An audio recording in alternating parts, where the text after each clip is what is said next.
Hi, I'm a possum and I find garbage. Today's garbage is Predator Badlands, which is yet another Predator movie, this time starring Elle Fanning and Demetrius Schuster Colo Coca-Cola or whatever his name is. Who cares? You know what Predator is. It's a Cold War era action horror movie from 1987 about Arnold Schwarzenegger leading a team of special forces guys on a secret mission to one of those communist hellhole jungle countries where they all get picked off one by an alien trophy hunter. Critics at the time didn't like it, but it grossed something like 5 times its production budget, so naturally, it became a zombie franchise with a ton of sequels, prequels, and spin-offs, including that one really bad one from 2018 about the Predators trying to steal mankind's autism. And that's not a joke, by the way, that's the actual plot of that movie. Go watch my review of it.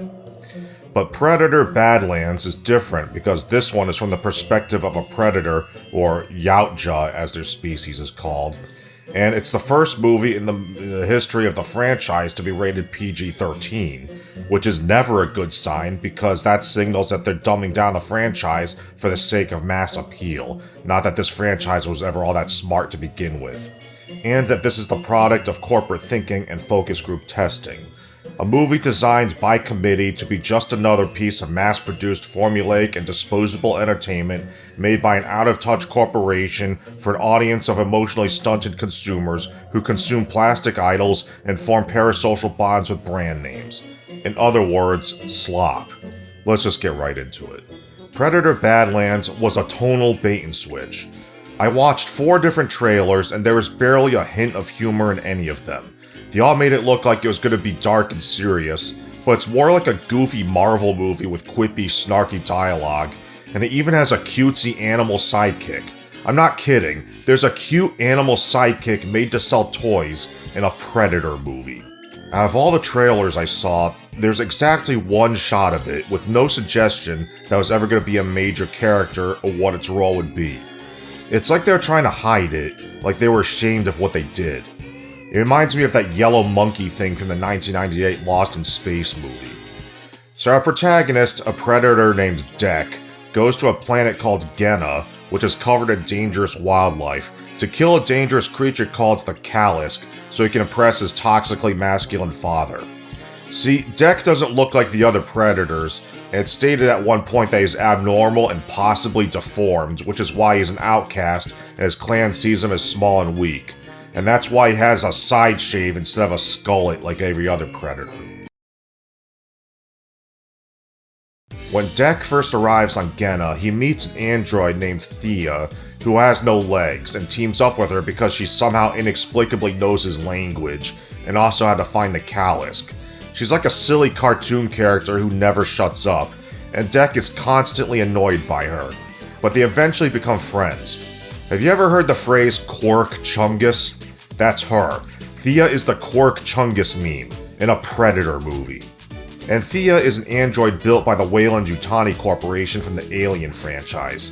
I guess the Predator universe and the Alien universe are both officially the same universe now, which is something that's been going on in the comic books and video games for decades now, but I always figured it wasn't canon because the Alien vs. Predator movies clearly contradict the established canon of both franchises. But now, the Weyland-Yutani Corporation has sent a team to capture the Kalisk, the same monster Dek is trying to kill, and they're all conveniently androids, so that when they all get violently slaughtered at the end, there's no blood and gore, so Disney can still have their precious PG-13 rating to maximize the potential audience. I guess this is the consequence of Disney absorbing every media franchise and dissolving it into formless nutrient goo. All of the media we consume these days comes from the same 4 or 5 corporations, and even if they're not the ones making it, they still control the venues and distribution platforms, so everything we see is curated by them. Even this very video you're watching right now, you're only seeing it because Google decided to show it to you. Have you ever wondered why everything feels so homogenized and disposable? That's why. Everything has to be brand safe and committee approved, which is why I can't even swear anymore. And that's what's going on with Predator Badlands, the first PG-13 movie in the franchise, with quippy, Marvel-esque banter, a quirky sidekick, a cutesy animal mascot to sell toys, and a paint-by-numbers story that makes sure to hit all of the mandatory beats. So while it no longer feels like a Predator movie, it now feels like every other movie that gets put in theaters these days. And even though the writing is comparable to that of something like Jurassic World Rebirth, the professional critics seem to be filleting this movie like Kurt Cobain once filleted a shotgun. Now, technically, I'm a professional critic because I make money from my reviews, and one of my blurbs is on the back of the case of the Suburban Sasquatch Blu-ray, so I know my opinions carry weight. How much weight? Well, just about enough to counterbalance the weight of the shame I feel every time I go to the theater and give Hollywood my hard-earned money. Speaking of money, Predator Badlands had the best opening box office of any movie in the Predator franchise, which sounds great until you find out it also had the biggest budget of any Predator movie. When the original was made for $18 million and grossed $98 million in 1987, you can call that a success. But when a modern movie makes $79 million in a single weekend but cost $105 million to make, and every big movie has a greater than 50% drop-off on its second weekend, that's far less impressive. And remember, you have to factor in marketing costs, distribution, theater take, and back-end deals, so a movie needs a profit-to-budget ratio of at least 2 just to break even. So after all that pandering, all that careful calculation to guarantee appeal to the broadest possible audience, this franchise still has one foot in the grave. If it bleeds, we can kill it. Yeah, maybe you should. Just take it out behind the shed and put it out of its misery already. It's not like I'm angry that they're doing a disservice to the Predator franchise, as if it were some unassailable cultural touchstone deserving of the utmost respect. The original movie was dumb action schlock with a simple premise, but it accomplished what it set out to do. You know the KISS principle, keep it simple, stupid?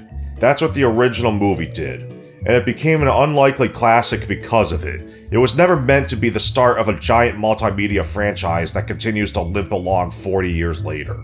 Neither was Alien, for that matter. One of my big complaints about Prometheus was that it made the entire Alien franchise less scary by explaining too much about the space jockeys and the origin of the xenomorphs. The Predator franchise has the same problem, albeit to a lesser extent. We've gotten so much overexposure to the Predators and seen them in both villain and hero roles, so they're not scary anymore.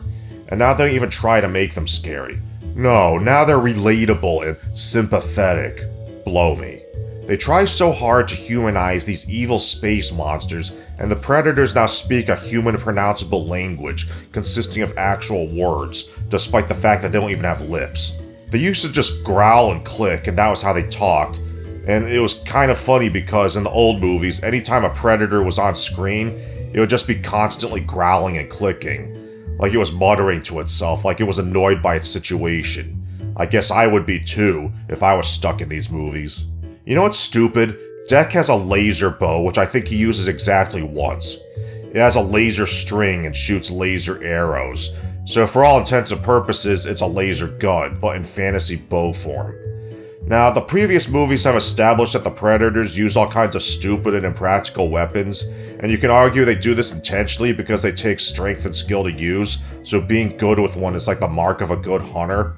But then you remember they have these shoulder-mounted cannons that aim for them. In fact, in the first movie, the Predator only had the shoulder cannon and his claw thing. I guess because it's kinda stupid to use a bow to hunt guys with miniguns and grenade launchers. Kind of like how it's stupid to use melee weapons to fight aliens with acid for blood. It's kind of amazing how this franchise was at its smartest when it was just a simple little horror movie about guys in the jungle getting hunted by a space alien, and it's only gotten stupider as it progressed. I don't know what else to say about this movie. Like and subscribe, leave a comment for the algorithm, support me on Patreon, and send me your fan art. The links are in the description and the pinned comment. Bye.